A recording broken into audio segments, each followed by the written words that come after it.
నమస్కారం అండి. నా పేరు శివ చౌహాన్, మంగ్లీ గారి బ్రదర్ని. గత 30 రోజులుగా ఏదైతే మా పైన ఆరోపణలు వస్తున్నాయో దాని గురించి మాట్లాడడానికి వచ్చిన ఈరోజు.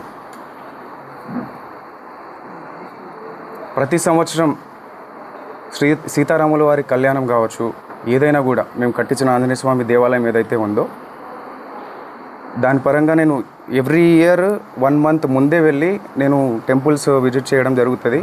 నా ఇన్స్టాగ్రామ్ చూసుకుంటే మీరు గత 10 సంవత్సరాలుగా నా ఇన్స్టాగ్రామ్ లిస్టు మొత్తం కూడా దేవాదాయ టెంపుల్స్కి వాటికి మాత్రమే వెళ్తూ ఉంటాను. నేను టెంపుల్స్కి ధనుష్కోటి, రామేశ్వరం అలాంటి టెంపుల్స్కి వెళ్తూ ఉండడం జరుగుతుంది. మీరు కావాల్సింటే చెక్ చేసుకోవచ్చు. అయితే ఈ ఏదైతే నా మీద ఆరోపణలు వస్తున్నాయో, మా అక్క మీద నా మీద ఆరోపణలు వస్తున్నాయో దాని గురించి చెప్పడానికి వచ్చిన. ఈ ఫోటో గురించి చాలామందికి చాలా డౌట్లు రకరకాలుగా వస్తున్నాయి.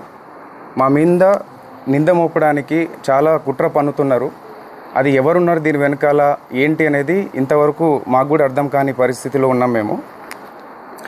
ఇది కలిసింది ఒక ఎమ్మెల్యే ప్రోగ్రాంలో భాగంగా మమ్మల్ని ఇన్వైట్ చేసిన తర్వాత, ఆ ప్రోగ్రామ్ అటెండ్ అయిన తర్వాత ఎవరైతే మధు వచ్చిండో దానికి సంబంధించిన ఫోటో ఇది వచ్చి తీసుకెళ్ళడం జరిగింది.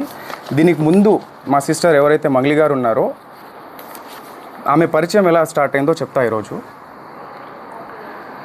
ఆమె ఏప్రిల్ ఎండింగ్లో ఒక తబలారస ఒక పబ్ ఉందో ఆ పబ్లో ప్రోగ్రామ్ చేస్తుండగా ఈ హేమాకాంత్ రెడ్డి సంబంధించిన వాళ్ళు ఎవరైతే మధు రామావత్ అండ్ మన అభిషేక్ అనే పర్సన్స్ ఒక